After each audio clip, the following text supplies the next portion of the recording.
ये आकाशवाणी रायपुर है। छत्तीसगढ़ी समाचार बुलेटिन के संग स्मिता शर्मा के जय जोहार। अब आप सुनो आज के प्रमुख समाचार।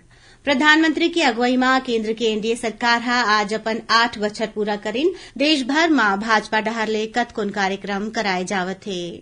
मुख्यमंत्री हा जगदलपुर के प्रियदर्शिनी इंदिरा स्टेडियम में प्रदेश के पहली सिंथेटिक फुटबॉल मैदान के लोकार्पण करीन और प्रदेश में अवैया 24 घंटा के दौरान एक दो जगह में हल्का वर्षा होए या गरज चमक के संग बौछार पड़े के संभावना। अब समाचार विस्तार ले। प्रधानमंत्री नरेंद्र मोदी के अगुवाई में केंद्र के एनडीए सरकार हा आज अपन 8 बछर पूरा कर ले है। ए मौका में देश भर में भारतीय जनता पार्टी डहर ले कतकोन कार्यक्रम कराए जावत है। यही कड़ी में भाजपा के छत्तीसगढ़ प्रभारी डी पुरंदेश्वरी हा आज राजधानी रायपुर में प्रदेश भाजपा पदाधिकारी मन के बैठका लीन। बैठका में ओमन की हिनकी केंद्र सरकार के कल्याणकारी योजना मन ला आम लोगन तक पहुंचाए बर प्रदेश भर में कार्यक्रम कराए जाही। बैठका में यहू घलो तय करेगी कि भाजपा पदाधिकारी मंडहार ले प्रदेश के आने क्षेत्र के दौरा करके वहां के लोगन ला केंद्र सरकार के उपलब्धि के बारे में बताए जाही। भाजपा के प्रदेश प्रभारी हाकी हिंकी पार्टी डहार ले छत्तीसगढ़ के आने क्षेत्र के लोगन ले संपर्क करे जाही। एकरे संग लोगन ला यहू बात बताए जाही कि छत्तीसगढ़ में चलत आने विकास काम बर केंद्र सरकार डहार ले बड़े पैमाना में पैसा दे जावत है। प्रधानमंत्री नरेंद्र मोदी हा काली बिहनिया नई दिल्ली के प्रगति मैदान में देश के सबले बड़े ड्रोन महोत्सव के उद्घाटन करही। ये भारत ड्रोन महोत्सव के दौरान प्रधानमंत्री हा किसान ड्रोन ला चलैया पायलट और ड्रोन विमान ले जुड़े स्टार्टअप के प्रतिनिधि मन ले गोठबात करही। ओमन हा ड्रोन उड़ान के प्रदर्शन घलो देखी।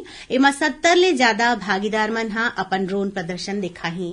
2 दिन के ये ड्रोन महोत्सव में उद्योग जगत के कतकोन हस्ती मन, सरकारी अधिकारी, विदेशी राजनयिक, सार्वजनिक उपक्रम और निजी कंपनी मन के प्रतिनिधि मन हा भाग लिही। मुख्यमंत्री भूपेश बघेल हा जगदलपुर के प्रियदर्शिनी इंदिरा स्टेडियम में प्रदेश के पहले सिंथेटिक फुटबॉल मैदान के लोकार्पण करीन। ये मैदान के संग खिलाड़ी मन के दौड़े बर एक ठन सिंथेटिक ट्रैक घलो बनाए गे हवै। ये सिंथेटिक ट्रैक ला फुटबॉल के अंतर्राष्ट्रीय संस्था फीफा हा घलो अपन मानक के अनुसार बताए है। इस संबंध में फीफा हा प्रियदर्शिनी इंदिरा स्टेडियम के फुटबॉल मैदान ला अपन प्रमाण पत्र घलो जारी करे है। ए मौका में मुख्यमंत्री हा प्रियदर्शिनी स्टेडियम में करीबन 45 करोड़ रुपया के 19 ठन विकास काम के लोकार्पण और करीबन 12 करोड़ रुपया के 8 ठन विकास काम के शिलान्यास करेन। खबर के मुताबिक बस्तर में स्थानीय स्तर में सामुदायिक फुटबॉल ला और ज्यादा लोकप्रिय बनाए बर ओडिशा के फुटबॉल अकादमी यहाँ बस्तर जिला फुटबॉल संघ और बस्तर जिला प्रशासन के संग एक ठन समझौता करे है, जेखर ले बस्तर के खिलाड़ी मन ला राष्ट्रीय स्तर के प्रशिक्षक मिल सकही। यही बीच मुख्यमंत्री हा अपन भेंट मुलाकात कार्यक्रम के दौरान आज बस्तर विधानसभा क्षेत्र के भैंस गांव में सौरा गांव तक पक्का सड़क बनाए जाए के घोषणा करीन। ओमन हा सौरापाल के माध्यमिक स्कूल ला हाई स्कूल बनाए के और बस्तर के जिला शिक्षण प्रशिक्षण संस्थान डाइट में चलत डीएड पाठ्यक्रम ला और आगू बढ़ा के बीएड में कराए के घोषणा घलो करीन। श्री बघेल हा चोकर गांव में विद्युत उपकेन्द्र, नंदी सागर में सहकारी बैंक और बड़े चकवा गांव में मिनी स्टेडियम बनाए जाए के घलो घोषणा करें। बस्तर के जिला मुख्यालय जगदलपुर में पुलिस अधिकारी और कर्मचारी मन बर आमचो कुटुंब आवासीय परिसर बनाए गे हवै। मुख्यमंत्री भूपेश बघेल हा काली एखर लोकार्पण करीन। ए परिसर में अराजपत्रित अधिकारी मन के संग प्रधान आरक्षक और आरक्षक वर्ग के पुलिसकर्मी मन बर 48 जी टाइप और 120 एच टाइप मकान बनाए गे हवै। ए मौका में मुख्यमंत्री हा बस्तर संभाग के 7 ठन जिला में आमचो पुलिस कैंटीन बनाए जाए के घलो घोषणा करीन। ओमन की हिनकी पुलिस जवान मन के मेहनत और त्याग ले बस्तर में शांति हावे। छत्तीसगढ़ी समाचार बुलेटिन अपन आकाशवाणी रायपुर ले सुनत हव। छत्तीसगढ़ के खबर ले है आपके वास्ता और खबर के विश्वसनीयता ले है हमर वास्ता। आकाशवाणी समाचार रायपुर के प्रादेशिक समाचार बुलेटिन के संगे संग हमार समसामयिक कार्यक्रम आप रेडियो के संग अपन मोबाइल में घलो सुन सकत हव। आकाशवाणी समाचार फेसबुक, ट्विटर और यूट्यूब में घलो हावय। हमार फेसबुक पेज हरे Chhattisgarh news on AIR, Twitter handle CGAIR news और हमार यूट्यूब चैनल हरे छत्तीसगढ़ AIR न्यूज। तो अब रेडियो के संगे संग आपके मोबाइल के माध्यम ले हम आप तक पहुंचत हन। छत्तीसगढ़ के हर खबर बर सुनत रहो आकाशवाणी समाचार।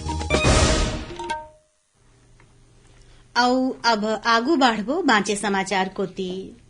प्रदेश भाजपा हा मुंगेली नगर पालिका में क्रॉस वोटिंग के मामला में पार्टी के 5 जन पार्षद मन ला 6 बछर बर निष्कासित कर दे हवै। पार्टी के प्रदेश संगठन महामंत्री पवन साय हा अपन आदेश में नगर पालिका उपाध्यक्ष मोहन मल्लाह के संगे संग पार्षद मोहित बंजारे, संतोषी मोना नागरे, सोनी जांगड़े और मोतिम बाई सोनकर ला पार्टी ले बाहिर कर दे हवै। उहें एक जन आने युवा भाजपा नेता ला कारण बताओ नोटिस घलो जारी करे गे हे। ओडिशा के बाद छत्तीसगढ़ हा देश के दूसर राज्य होही जिहां राष्ट्रीय वन क्षेत्र में रहइया लोगन ला वन संसाधन मान्यता पत्र दे जाही। एखर ले वनवासी मन ला रोजगार के संग आमदनी बढ़ाए के ज्यादा ले ज्यादा मौका मिलही। ये घोषणा मुख्यमंत्री भूपेश बघेल हा काली जगदलपुर विधानसभा क्षेत्र के मंगलपुर में राखे गे भेंट मुलाकात कार्यक्रम में करेन। ओमन हा मावली पदर, नेतानार, पंडरी पानी और माड़पाल आदर्श देवगुड़ी बनाए जाए के घलो घोषणा करेन। ये मौका में मुख्यमंत्री हा दिव्यांग नोनी काम्या ला ट्राइसिकल घालो दिन। मुख्यमंत्री हा ए मौका में लोगन ला सुझाव दिन कि ओमन हा जाली लगा के जंगल के चीज ला सकेलही त एखर ले वनोपज के नुकसान कमती होही और ओमन ला ज्यादा कीमत घलो मिलही। मुख्यमंत्री हा कालीच बस्तर चैम्बर ऑफ कॉमर्स डहारले जगदलपुर में बनाए गे मानव सेवा केंद्र के भूमि पूजन करेन। ओमन हा एखर भवन निर्माण बर 1 करोड़ रुपया दे जाए के घोषणा करेन। ए केंद्र ले लोगन ला एम्बुलेंस और शव वाहन के सुविधा दे जाही। संगे संग इहां नशा मुक्ति केंद्र घलो चलाए जाही। बिहार के गया में 84 लाख रुपया के इनामी माओवादी संदीप यादव के मौत हो गए। पुलिस हा गया जिला के लुटवा थाना क्षेत्र के जंगल ले ये माओवादी के शवला बरामद करे है। पुलिस के अनुसार माओवादी संदीप यादव के खिलाफ छत्तीसगढ़, झारखंड, ओडिशा, पश्चिम बंगाल, आंध्र प्रदेश संग्रह कतकोन राज्य में 500 ले ज्यादा मामला दर्ज है। पुलिस हा माओवादी संदीप यादव ला धोखा ले जहर दे के मारे जाए के आशंका जताई है। 55 बछर के यह माओवादी हा बाबूरामडीह गांव के रहैया रही। रायपुर रेंज के पुलिस महानिरीक्षक ओपी पाल हा माओवाद प्रभावित क्षेत्र के खल्लारी और मेचका थाना के आकस्मिक निरीक्षण करेन। ये दौरान धमतरी जिला के पुलिस अधीक्षक प्रशांत ठाकुर घलो मौजूद रहिन। ये मौका में श्री पाल हा थाना, चौकी और कैंप में सुरक्षा बर बनाए गे पोस्ट और गार्ड के निरीक्षण करेन। पुलिस महानिरीक्षक हा जिला के माओवाद प्रभावित अंदरूनी इलाका में तलाशी अभियान जारी राखे बर कहिन। जशपुर के कलेक्टर रितेश कुमार अग्रवाल हा जिला के दुलदुला सामुदायिक स्वास्थ्य केंद्र में डॉक्टर मन के संग आज और काली अस्पताल में हुए कथित दुर्व्यवहार और झड़प की घटना के जांच बर अपर जिला मजिस्ट्रेट आईएल ठाकुर के अध्यक्षता में दल बनाए हैं। एमा जिला के मुख्य चिकित्सा अधिकारी रंजीत टोपो के अलावा दूसर अधिकारी मन घलो शामिल हैं। कलेक्टर हा दल ला मामला के जांच जल्दीच करे बर कहिन है। प्रशासन ला एक कथित घटना के शिकायत सोशल मीडिया और समाचार पोर्टल ले मिले रही। अब पेश है मौसम के हाल। प्रदेश में अवैया 24 घंटा के दौरान एक दो जगह में हल्का वर्षा होए के या गरज चमक के संग बौछार पड़े के संभावना है। मौसम विभाग के अनुसार ये समय राजस्थान ले ओडिशा और मध्य प्रदेश तक एक ठन द्रोणिका सक्रिय है। एक साथ उत्तरी बिहार और ओखर तीर तखार के जगह में एक ठन चक्रीय चक्रवाती घेरा घलो बने हैं। एखर असर ले प्रदेश में एक दो जगह में गरज चमक के संग अंधड़ चले के संभावना घलो है। आज मझनिया कुन रायपुर संघरा आसपास के इलाका में तेज वर्षा हुई शिखर से लोगन ला गर्मी ले राहत घलो लागिस। यही बीच दक्षिण पश्चिम मानसून हा अरब सागर के कुछ एक हिस्सा में आगू बढ़ गया हवै। अवैया 24 घंटा के दौरान एखर और ज्यादा आगू बढ़े के परिस्थिति बनिच हवै। आखिर में प्रमुख समाचार एक घाव फेर।